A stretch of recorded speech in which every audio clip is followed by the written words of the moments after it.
समता भोज नहीं होगा, जब तक समता मूलक समाज नहीं होगा, ऐसे ही बात होते रहेंगे। हमारी पैर में है और झगड़ा सर से हो रहा है। मनुवाद खत्म करो, कहाँ मनु है? मनु कब के खत्म हो गए? तब तो पत्नी छोड़ने वाले को, दारू बेचने वालों को, बालू बेचने वालों को, जब तक दारू वाले बालू वाले आते रहेंगे हम सब टूटते रहेंगे और बनाएगा साहब। लेकिन कोई संत बनेगा तो संत बनाएगा आपको, मैंने जैसा जो बंदा आएगा वैसे ही है। डॉक्टर के जात पूछते हैं आप? नहीं पूछते हैं। शिक्षा के जात पूछते हैं? नहीं पूछते हैं। भगवान का हाथ, हमारा धान, उनका हाथ, हमारा चावल, उनका कूटने का हाथ, और खाना कौन खाया? भूमिहार ब्राह्मण। मैंने भीड़ तंत्र में जात तंत्र हावी रहेगा तब तक लोग भी तो बोलना चाहेंगे भैया, आज बड़े बड़े नेता लोग का पास हम लोग फोन करते हैं तो नहीं आता है, देखता है नेता हो ऐसा चिराग भैया जैसा। उन्होंने एक नारा लगाया है, बिहार फर्स्ट और बिहारी फर्स्ट। और अरुण कुमार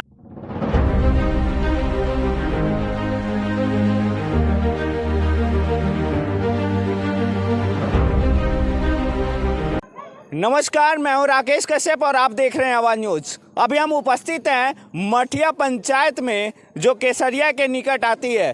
चिराग पासवान जी का युवा लोगों के द्वारा बर्थडे सेलिब्रेशन किया जा रहा है। तो यहाँ पे आइए हम युवा लोगों से बात करते हैं। आखिर युवा नेता बहुत लोग हैं, लेकिन सिर्फ चिराग पासवान जी का ही बर्थडे सेलिब्रेशन यहाँ के युवा क्यों कर रहे हैं?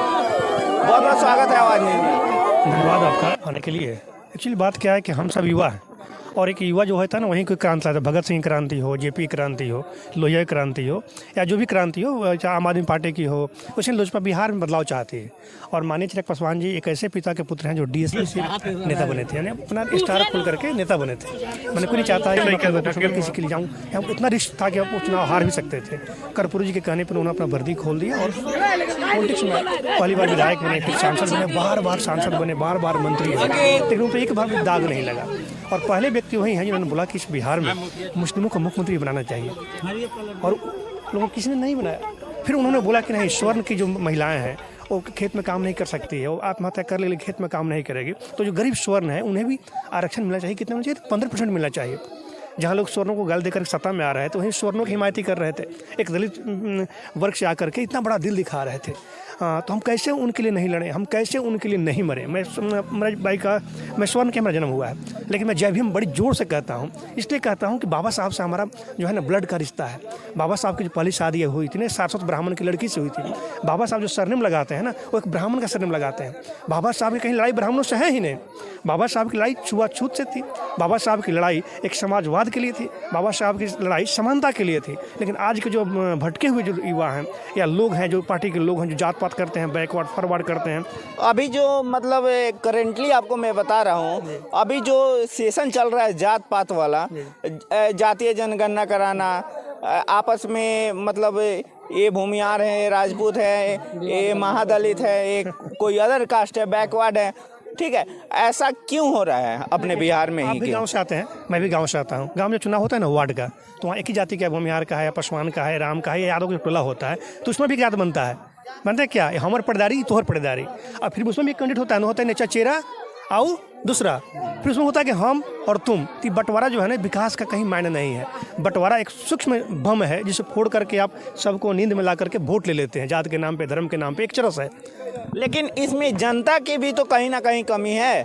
देखिए वो क्यों भटक जाती है? मतलब थोड़े से पैसे के लिए अगर कोई आके इनको लालच देता है कि हम मांस खिलाएंगे, दारू पिलाएंगे, आपको 1000-1500 रुपया देंगे, तो उसमें इनकी भी तो गलती है कि ये भटक जाते हैं। इसका दो कारण है कि एक अच्छे नेताओं का नहीं आना, किसी जात, ठीक है, और नेताओं में जात देखना। जब आप नेताओं में जात देखिएगा, फॉर्चूनर देखिएगा, मांस खिलाएगा है। और कोई चोर एमएलए बनेगा तो आपको चोर ही नहीं बनाएगा साहब, लेकिन कोई संत बनेगा तो संत बनाएगा आपको। मैंने जैसा जो बंदा आएगा वैसा ही काम करेगा, जैसा जो बनेगा वैसा आपको बना के रखेगा। क्योंकि एक जो हांडी है ना, उसमें बहुत अच्छा चावल डालिए, उसमें एक खराब चावल डालिए, पूरा हांडी खराब हो जाएगा। तो इसमें जनता का दोष नहीं। जब शिक्षा बढ़ेगा, लोग बाहर जाएंगे पढ़ने के लिए, साथ बैठ के खाएंगे, स्कूल सब बढ़ के खाते हैं। डॉक्टर के जात पूछते हैं? आप नहीं पूछते हैं। शिक्षा के जात पूछते हैं? नहीं पूछते हैं। भगवान का जात नहीं पूछते हैं? नहीं पूछते हैं। वैसे ही जब नेताओं का जात नहीं पूछा जाएगा, जब कोई एक घर भी होगा किसी जात का होगा, समाज के लिए काम करेगा, तो उसे वोट करेंगे। जब वो विकास की बात करेगा, अपना किला नहीं ठोक लेगा, अपना फॉर्चूनर नहीं खरीद लेगा, अपना डांटा लेकर नहीं घूमेगा, वो झुक की बात करेगा, तो समानता की बात होगी। जनता की दोष नहीं है, जनता हमारे सिस्टम का है। कि हमारे जो 90 के बाद जब आप और हम जब छोटे छोटे रहे होंगे ना, और हम लोग को दाढ़ी पकना शुरू हो, हम 35+ प्लस होने वाले हैं, अभी युवा हैं, ठीक है ना। तो हम लोग भी लड़ते लड़ते यहाँ पे आ गए, लेकिन 32 साल से जो है ना, नहीं बैकवर्ड की सरकार है, जिसमें बोलते हैं कि बैकवर्ड की सरकार है। तो बताइए किसी यादव का जो मुख्यमंत्री दोबारा कोई दूसरे यादव बन गया हो, लालू जी को छोड़कर, यहाँ होती है जो बिहार के सबसे यादव पर शादी होती है उनकी बेटे की, उसे भगा देते हैं। देखिए लव मैरिज के मैं विरोधी नहीं हूँ, मैं चाहता हूँ जात पात टूट जाए, लेकिन बताया रामविलास पासवान जैसा अच्छा कोई था बिहार में मुख्यमंत्री बनने के लिए? कोई नहीं था, इसलिए नहीं बने कि दलित थे। यानी जो स्वर्ण, देखिए मैं स्वर्ण के पैदा हुआ, मैं मणिपुरी जानता हूँ, जो स्वर्णों के पास दलित है ना, दलितों के यहाँ खाना नहीं खाएंगे, आ जाएंगे, वैसे यादव भी करते हैं, वैसे कोरी भी करते हैं, वैसे कुर्मी भी करते हैं। सिर्फ वोट लेने के लिए आते हैं कि राजपूत को वोट मत दो, भूमिहार को वोट मत दो, ब्राह्मण को वोट मत दो। वोट के समय क्यों आते हैं? सिर्फ बैकवर्ड करने के लिए आते हैं। पूछे कि खाना पे खाता है, पूछ लीजिए, दलित बस्ती हम लोग खड़े हैं, लेकिन मैं डंडे के चोट पे खाता हूँ। मेरे पिताजी भी खाते थे, मेरे बाबा जी भी खाते थे, मेरा बेटा भी खाता है। मैं समाज अभी मैंने एक भोज किया था यहाँ पर केसरिया में, 200-300 लोगों ने खाना खाया, उसमें अपने बेटा को, 3 साल मेरा बेटा है, उसको भी मैंने खिलाया। कि मैं चाहता हूं कि जब तक क्षमता भोज नहीं होगा, जब तक क्षमता मूलक समाज नहीं होगा, ऐसे ही बात होते रहेंगे। और जोड़ के क्या कर लीजिएगा, तेरे को आबादी है, उसमें कोई भूखा का यादव ही मर जाएगा तो खाना नहीं खिलाइएगा? क्यों नहीं खिलाएंगे? कोई ब्राह्मण का खाना नहीं खिलाइएगा? लड़ाई देखिए अभी देखिए, जानते हैं बीमारी कहाँ है? बीमारी पैर में है और झगड़ा सर से हो रहा है। मनुवाद खत्म करो, कहाँ मनु है? मनु कब खत्म हो गए? तब तो कभी भी खत्म नहीं होगा। देखिए यही एक एजेंडा है इन लोगों का कि सबको मूर्ख बनाओ और अपने बेटाओं को राज कराओ। 9वीं पास को, 8वीं पास को, पत्नी छोड़ने वाले को, दारू बेचने वालों को, बालू बेचने वालों को, जब तक दारू वाले बालू वाले आते रहेंगे हम सब टूटते रहेंगे। और इसी में आप जवाब मिल जाएगा आपको चिराग पासवान का। चिराग पासवान आज तक कोई जात पात नहीं किए। चिराग पासवान दलितों के लिए खड़े होते हैं तो कभी स्वर्णों के लिए, भूमिहार राजपूत ब्राह्मणों के लिए भी खड़े हो जाते हैं। चिराग पासवान कभी ओबीसी यादव कोरी कुर्मी के लिए भी खड़े हो जाते हैं। तो चिराग पासवान कभी महादलित के लिए भी खड़े हो जाते हैं, तो चिराग पासवान कभी मुस्लिम के लिए भी खड़े हो जाते हैं। इसे लगता है कि इससे कंफर्टेबल जोन हमारे लिए नेता कोई नहीं हो सकता है।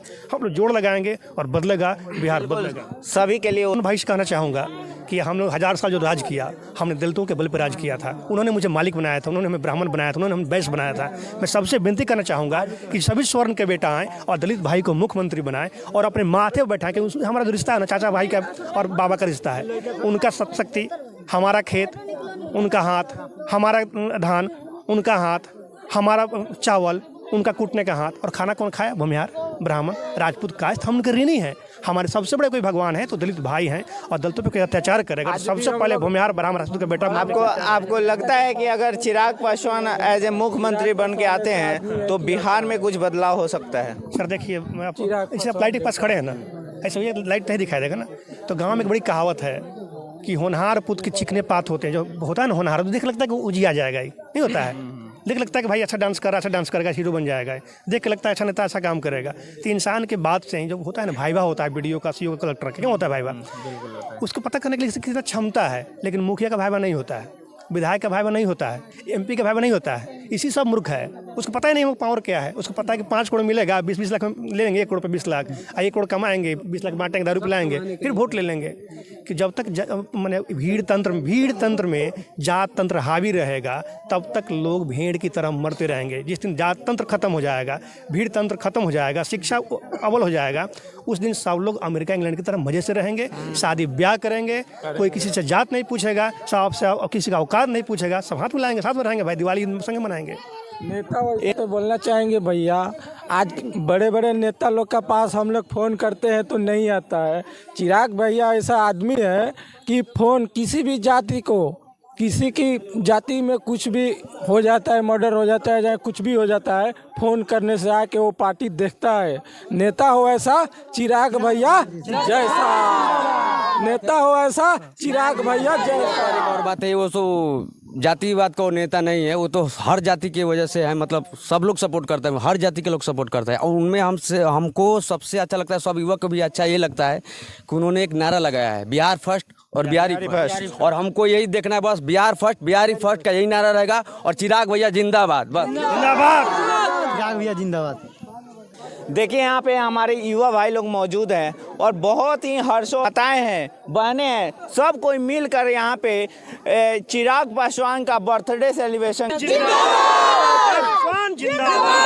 अरुण कुमार जिंदाबाद, गजेंद्र माझी जिंदाबाद, इनकलाब जिंदाबाद, जनता जिंदाबाद।